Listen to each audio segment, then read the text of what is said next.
Hey, what's going on, everyone? Dan Wanis here with another episode for our NFL picks with week 6. But before we get to that, I want to take a minute and talk about draft. I know a lot of you have signed up through our link, promo code DFP, down in the description. And for those of you who have not signed up, I really encourage you guys to check it out. Make a deposit, and when you do, you get free access to our content for the rest of the NFL season. Draft is an awesome app where you can do snake drafts each week, play for cash prizes. You can do head-to-heads, 3-man, 6-man, 10-man tournaments with your buddies.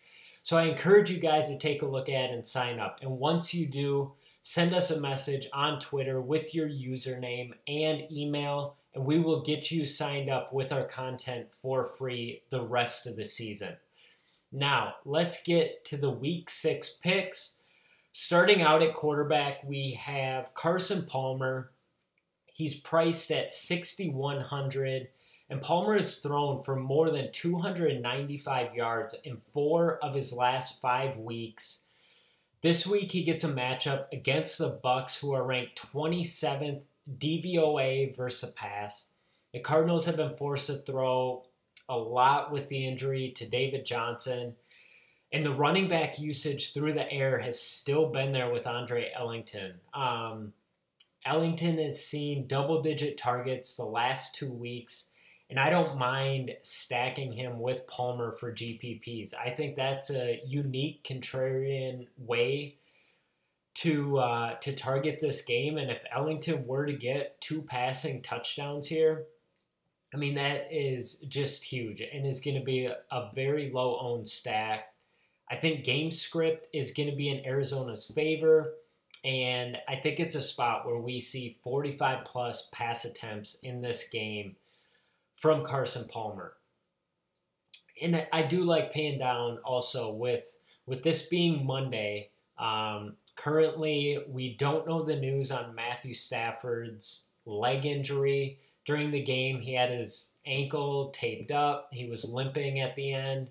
And I think that has an impact, obviously, on the Lions, but also to the New Orleans Saints, who, if Stafford doesn't play, the Saints are probably going to blow the Lions out and not have the shootout potential that we would get if Stafford played. So there's some things like that I want to keep an eye on. And for those of you who are members with us, you know we provide updates as the week goes on. And as we get more clarity and injury news, we reflect that in our articles all the way until kickoff on Sunday. So moving on to the running backs, we have Kareem Hunt at 8,200, and Hunt has proved this last week he can handle the workhorse running back load for the Chiefs. He carried the ball for 29 times and caught 3 passes, and this is something I was curious to see when we would get this workhorse load from him. The Chiefs just were not having to run many offensive plays in these first few weeks, so he wasn't really given the chance. We saw he can handle it. And I know last game, Charkandrick West got 3 touches, and he got 2 touchdowns in those limited carries and passes. So I think it was just a bad beat for Hunt, and I imagine, those touchdowns easily could have gone to Hunt, and imagine what a game he would have had if that was the case. Hunt matches up this week against a Steelers team that has given up yards to running backs. We saw Leonard Fournette last week gash him for 200 yards, and the Bears earlier this season also ran at will. So I love the volume that Hunt's getting in the offense, and that's something I'm always targeting for my backs. Now the next running back is going to look familiar. I had him last week. Todd Gurley at 7,700. He faced the Seahawks last week, and I have no idea what the Los Angeles Rams were thinking in giving Tavon Austin carries in the backfield last week. They didn't give Gurley many opportunities. And now this week, Gurley faces the run funnel defense against the Jaguars. And we talked about this last week on Le'Veon, and that's a reason I was bullish on him, even though the outcome was, and this, I want to take a minute to talk about this. So the Jaguars are ranked number 1 in DVOA against the pass, and they are dead last against the run. Now, last week, the Steelers threw 55 times in this game, and Le'Veon had 14 touches. And this was a spot where Le'Veon should have been given the ball 30 times. And what does Todd Haley do? He has Big Ben chuck it out there and throw 5 interceptions. And this is just inexcusable as a DFS player. And as you guys know, we look at the stats. On paper, it sticks out, this defense of the Jaguars, where no one can pass on them with Bouye and Ramsey on the outside, and they give up yards to the rush. So it's just mind-blowing to see some of these coaches pull this stuff off. And I have no idea what the Steelers were thinking last week, and obviously it backfired on them as we would have predicted. So now to get back to Gurley, he gets to face this run funnel D. And I think the Tavon Austin thing last week, they may have been trying to get cute against the Seahawks, throw them off. I don't know. But I'm going to go back to the well here.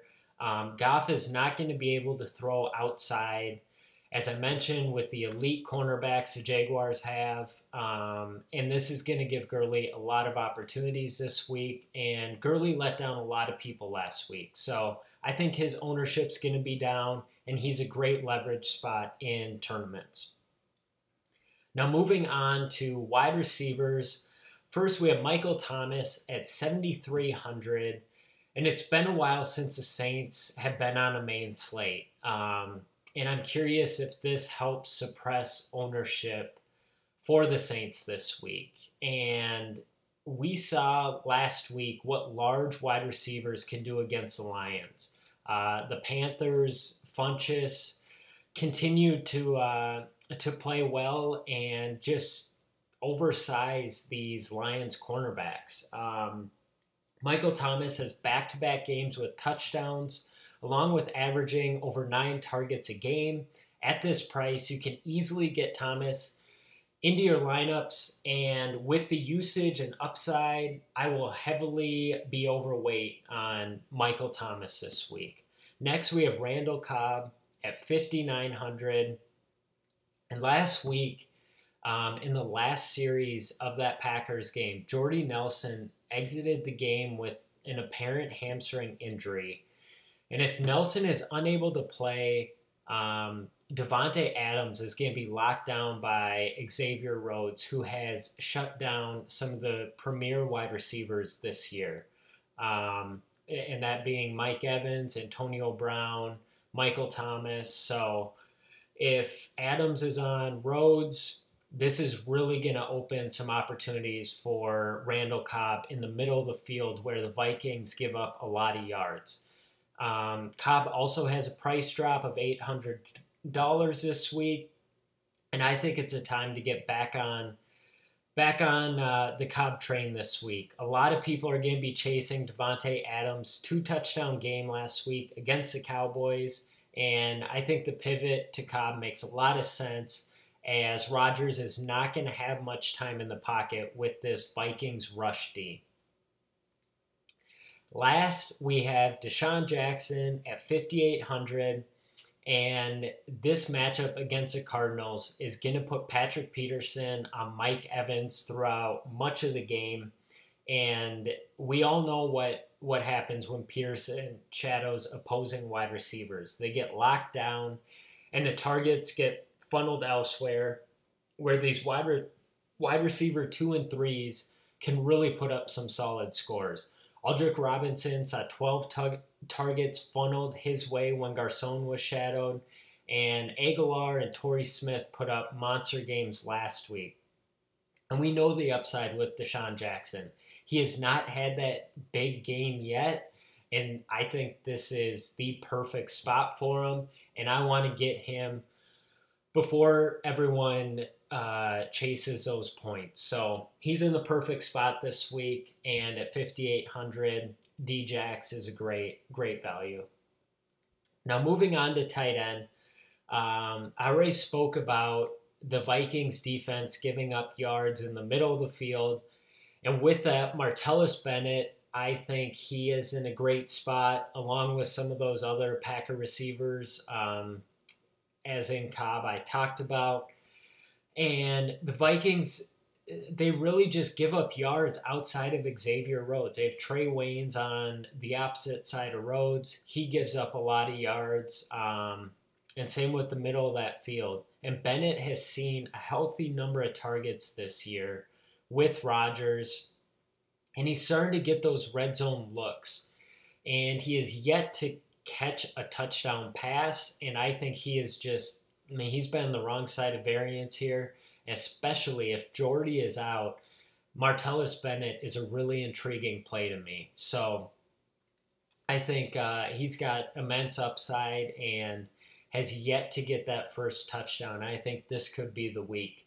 Next, we have Ryan Griffin, and Griffin has seen 15 targets in his last 3 games, which is nothing eye-opening by any means, but it's the matchup this week that intrigues me. The Texans play the Cleveland Browns, who are giving up the most fantasy points to tight ends.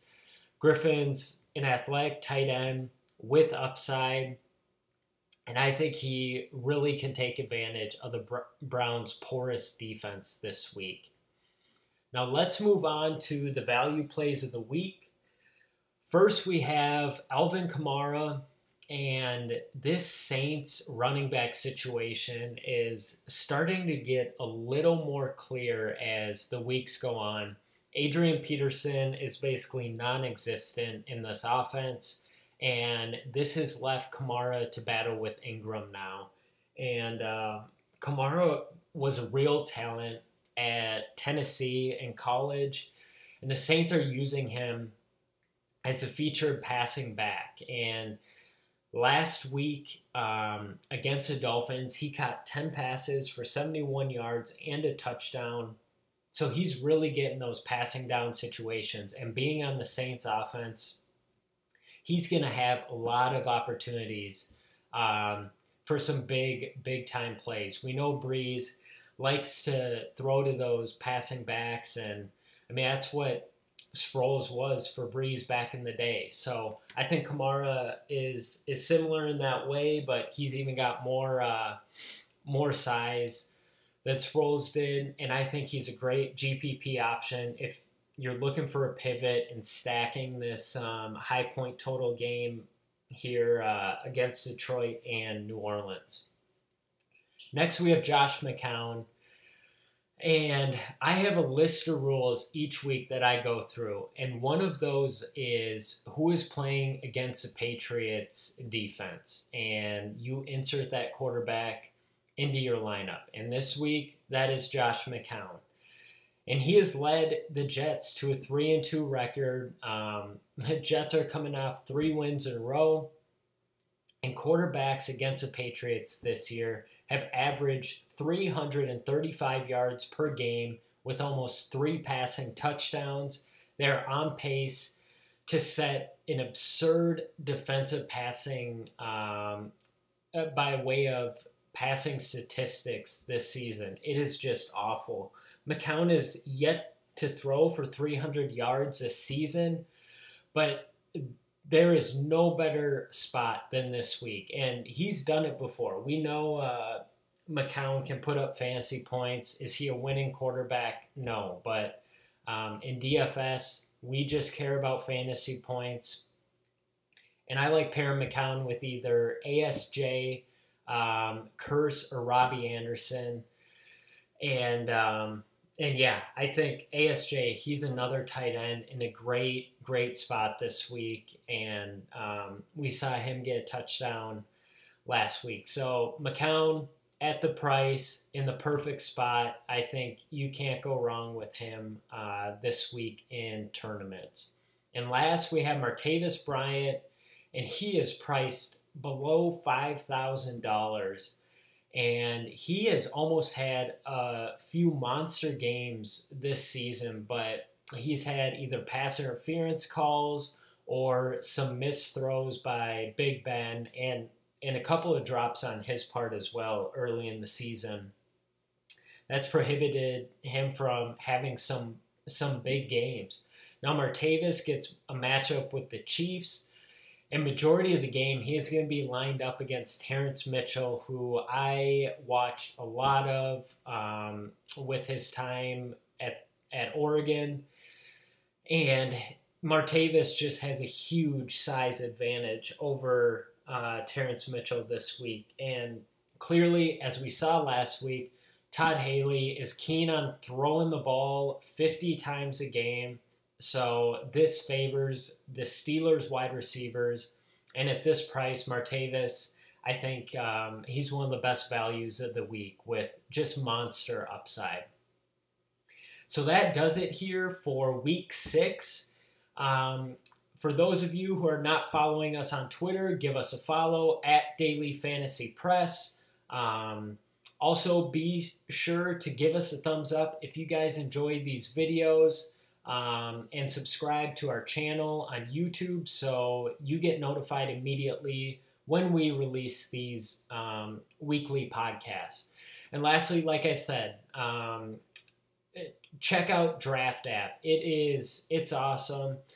It's a fun thing to do on your phone it takes a couple minutes to go through a draft, and it is a great spot to start, honestly. Once I do my research, I go into draft and start getting those like 6-10 man snake drafts going, and a lot of people make mistakes. They'll take quarterbacks in the first round, where I really like taking my running backs first, since they're typically not as deep as other positions, and yeah, it's a lot of fun. So be sure to check that out. And when you use our promo code DFP, send us a message on Twitter so we can give you guys full access to our content. So hope you guys enjoyed the picks this week, and best of luck to you, and we will be back next week.